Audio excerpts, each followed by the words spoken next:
Hello everyone, कक्षा तीसरी में आपका स्वागत है। बच्चों, हम हिंदी में रिवीजन कर रहे हैं, यानी कुछ विषयों का अध्ययन हम फिर से कर रहे हैं। जैसे कि आपको पता ही है कि जब हम एग्जाम्स लिखते हैं यानी पेपर लिखते हैं तो उस पेपर में प्रश्नों के उत्तर लिखने के बाद जो भाग महत्वपूर्ण है वह है ग्रामर यानी व्याकरण। तो व्याकरण में बहुत सारे भाग हैं, लेकिन आज हम एक वचन और बहुवचन यानी वचन की पढ़ाई करने वाले हैं।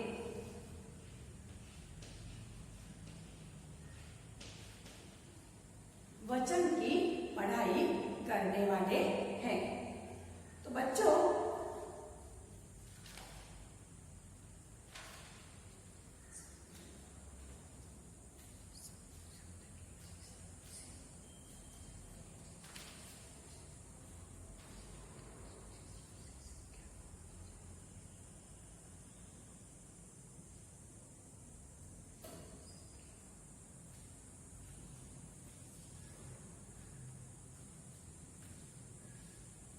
हेलो एवरीवन, कक्षा तीसरी में आपका स्वागत है। बच्चों, जैसे कि आपको पता ही है कि हम रिवीजन कर रहे हैं।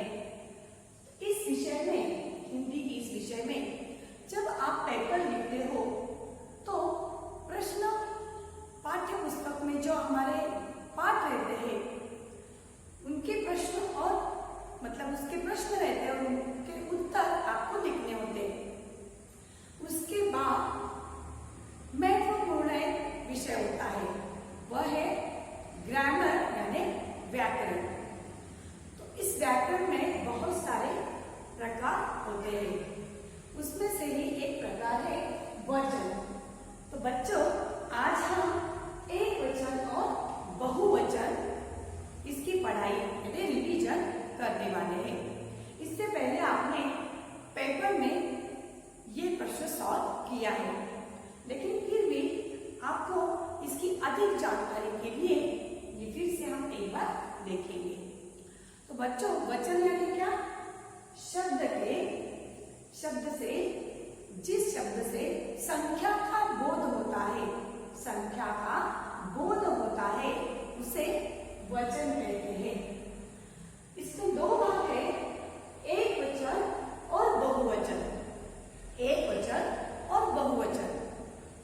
तो एक वचन किसे कहते हैं? जिस वचन में जिस शब्द के द्वारा एक ही प्राणी या पदार्थ का बोध होता है उसे एक वचन कहते हैं। शब्द के जिस रूप से यह पदार्थ या प्राणी का एक ही संख्या का बोध होता है उसे एक वचन कहते हैं। और बहुवचन किसे कहते हैं? जिस शब्द के द्वारा किसी भी एक से अधिक पदार्थ या प्राणियों के संख्या के बारे में पता चलता है तो उसे हम बहुवचन कहते हैं। यानी एक से अधिक संख्या का बोध जिस शब्द में है उसे हम बहुवचन कहते हैं। लेकिन कुछ शब्द ऐसे हैं जो एक वचन और बहुवचन, उसका शब्द का एक वचन बहुवचन एक ही होता है, बदलता नहीं है। कुछ ऐसे शब्द मैंने यहाँ पे लिखे हैं। बच्चों, और भी बहुत सारे शब्द हैं, लेकिन वह हम होमवर्क के द्वारा देखेंगे। तो कुछ शब्द हमने यहाँ पे लिख दिए हैं, तो पहले हम वह पढ़ते हैं। और इसमें एक बात आपको पता चलेगी, कौन सी? कि जब एक वचन और बहुवचन हम पढ़ते हैं तब शब्द के अंत में जो स्वर होता है वह सेम रहता है, एक समान रहता है। लेकिन जब अ, ई, उ ये स्वर होते हैं तब ही सिर्फ इस प्रकार से एक वचन बहुवचन समान रहते हैं। शब्द के अंत में अ, ई, उ ये स्वर रहते हैं तब क्या होता है, बहुवचन समान रहता है।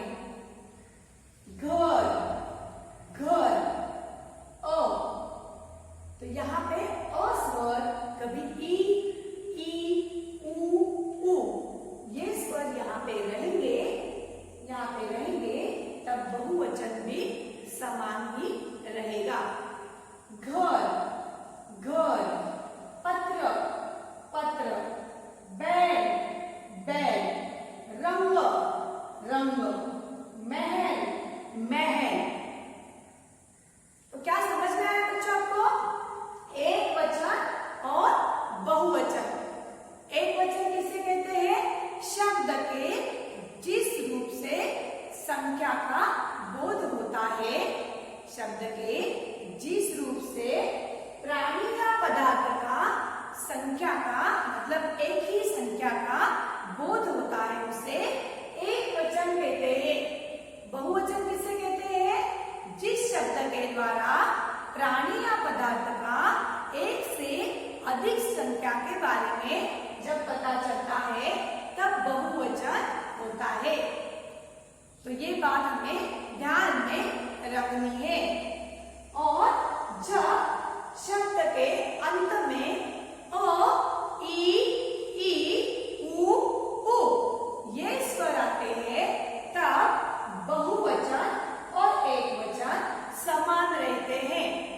तो उसके अ स्वर के मैंने कुछ उदाहरण यहाँ पे लिखे हैं, समझ में आया? एक वचन और बहुवचन।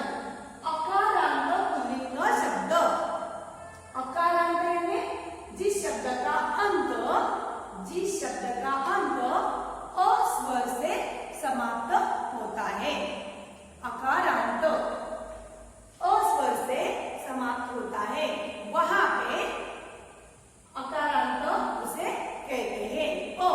उसी तरीके से यहाँ पे अगर ई, उ रहेगा तब भी बहुवचन क्या होगा?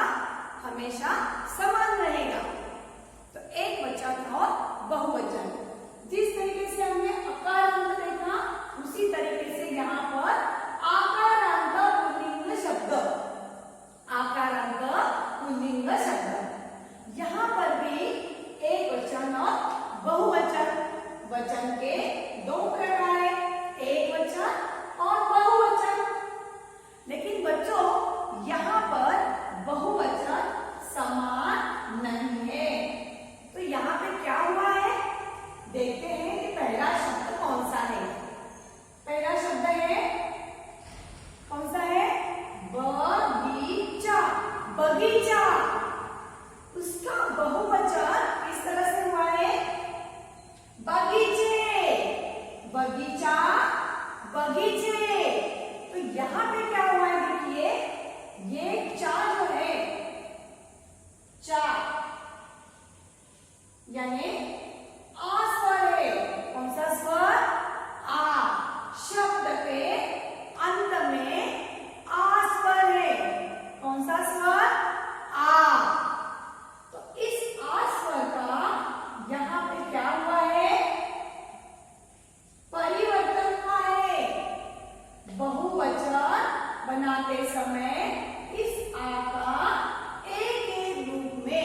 करते समय उसका परिवर्तन ए स्वर में होता है, ए स्वर के रूप में होता है।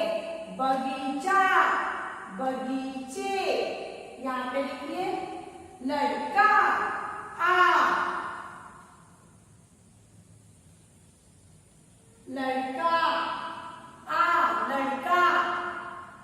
अब यहाँ पे क्या होगा? एक वचन लड़का, ए लड़का, बहुत लड़के, क्या है? लड़के, लड़के, यहाँ पे लड़का, लड़के। आ है, स्वर कौन सा है? आ। यहाँ पे क्या हुआ है?